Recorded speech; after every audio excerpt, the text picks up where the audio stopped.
नमस्कार दर्शकों, आप देख रहे हैं दिव्य हिमाचल टीवी। मैं हूं आपके साथ नानकी कौर। स्वागत है आपका हमारे खास कार्यक्रम जाहिर है में। इस खास सेगमेंट में बात करेंगे मुख्य अंतर्राष्ट्रीय, राष्ट्रीय और राज्य की कुछ खास खबरों की। इसके अलावा समाचार पत्र की प्रमुख खबरों पर नजर डालेंगे और बताएंगे आपको आज क्या खास है संपादकीय पृष्ठ पर। अंत में एक रोचक जानकारी भी आपको बताएंगे, तो बने रहिए कार्यक्रम के अंत तक। चलिए शुरू करते हैं कुछ अहम अंतर्राष्ट्रीय खबरों से। क्या नाक के नीचे से अमेरिका की जासूसी कर रहा है चीन? ऐसा सवाल इसीलिए क्योंकि बाइडेन प्रशासन के एक अधिकारी ने 10 जून को दावा किया है कि चीन क्यूबा में एक जासूसी अड्डे को ऑपरेट कर रहा है और 2019 में उसने अपने खुफिया अड्डों को अपग्रेड किया था। अफगानिस्तान में बेरोजगारी एक बड़ा मुद्दा बन गया है। अफगानिस्तान में तालिबान शासन के बाद से लगातार बेरोजगारी में वृद्धि हो रही है। स्थिति ऐसी हो गई है कि लोग अब पलायन करने पर मजबूर हो रहे हैं। अफगान युवा अब अवैध रूप से देश छोड़ रहा है। कनाडा के जंगलों में लगी आग ने विकराल रूप धारण कर लिया है। लोगों को सुरक्षित स्थानों पर भेजा जा रहा है। शनिवार को एक प्रांतीय मंत्री ने कहा कि ये आग पूरी गर्मी जारी रह सकती है। अब बात करते हैं कुछ राष्ट्रीय खबरों की। अरब सागर से गुजर रहे बिपरजॉय तूफान भीषण चक्रवात में बदल गया है। मौसम विभाग के सुबह 5:30 बजे के अपडेट के मुताबिक ये तूफान गुजरात के पोरबंदर 480 किलोमीटर, द्वारका से 530 किलोमीटर और कच्छ के नालिया से 610 किलोमीटर दूर है। इसके 15 जून तक गुजरात और पाकिस्तान के कराची पहुंचने का अनुमान है। दिल्ली पुलिस ने भारतीय कुश्ती संघ WFI के पूर्व अध्यक्ष ब्रिजभूषण पर आरोप लगाने वाली 2 महिला पहलवानों से यौन शोषण के फोटो और ऑडियो वीडियो सबूत मांगे हैं। दिल्ली पुलिस को इस केस में 15 जून तक कोर्ट में चार्जशीट पेश करनी है।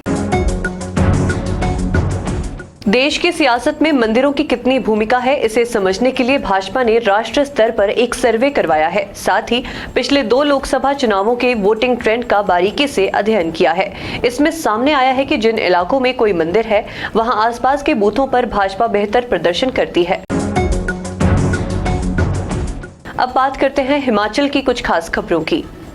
हिमाचल प्रदेश के मंडी जिले के धर्मपुर के मंडप में बादल फटने से भारी नुकसान हुआ है। बादल फटने से जेसीबी मशीन गयूण खड्ड में बह गई। वहीं पुल के पिल्लर को लगी करीब 200 लोहे की प्लेटें मलबे में दब गई। गयूण द्रमण सड़क पर पुल का कार्य चला हुआ था। घटना में कोई जानी नुकसान नहीं हुआ है। प्रशासन की टीम ने मौके पर पहुंचकर नुकसान का जायजा लिया। वहीं चंडीगढ़ मनाली नेशनल हाईवे बनाला के पास भूस्खलन होने से बंद हो गया है। मैदानी राज्यों में गर्मी से परेशान पर्यटकों ने हिमाचल प्रदेश के पर्यटन स्थलों की ओर रुख किया है।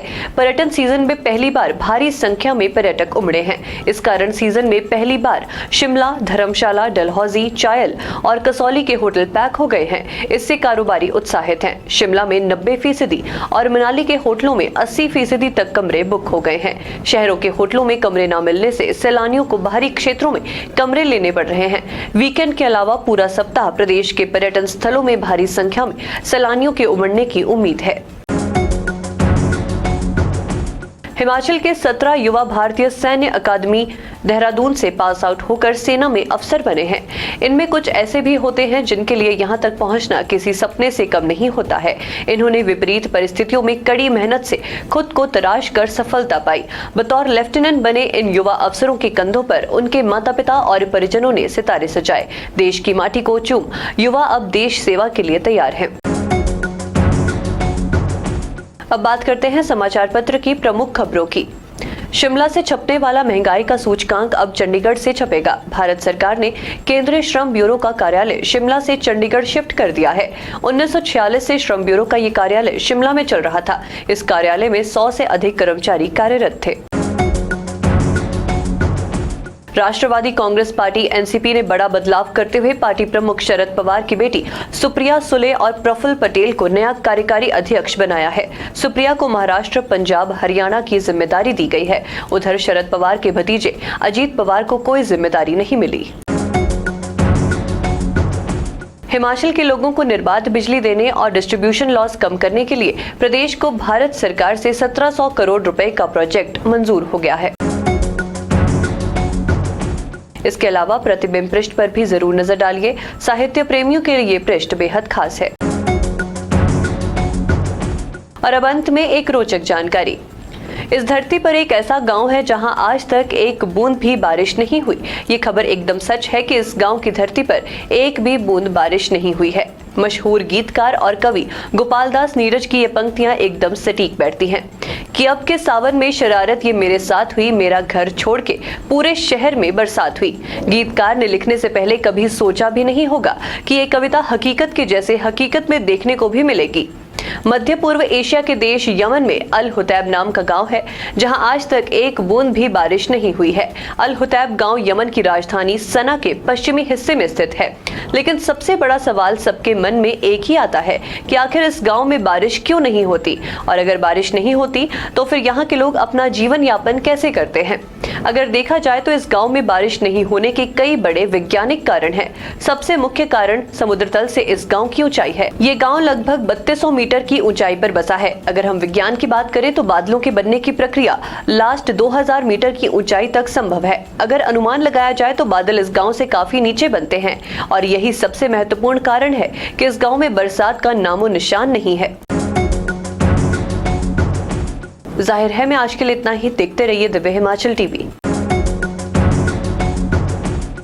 दिव्य हिमाचल पेश करता है हिमाचल की आवाज 2023 पावर्ड बाय अर्नी यूनिवर्सिटी। माने दिलदारा असां ते तैनू रब मने। हिमाचली जूनियर और सीनियर सिंगर्स के लिए सुनहरा मौका। जल्द ही शुरू होंगे इसके ऑनलाइन ऑडिशंस। पहला खुमार, नया प्यार है, नया इंतजार। ऑनलाइन ऑडिशन देने के लिए लॉग इन करें दिव्य हिमाचल की वेबसाइट www.divyhimachal.com पर। विजेताओं को मिलेंगे नगद इनाम। जूनियर्स के लिए एज लिमिट 8 से 16 साल और सीनियर्स के लिए 17 साल और अधिकतम। अधिक जानकारी के लिए पढ़ते रहें दिव्य हिमाचल समाचार पत्र और फेसबुक पर लाइक करें हिमाचल की आवाज पेज।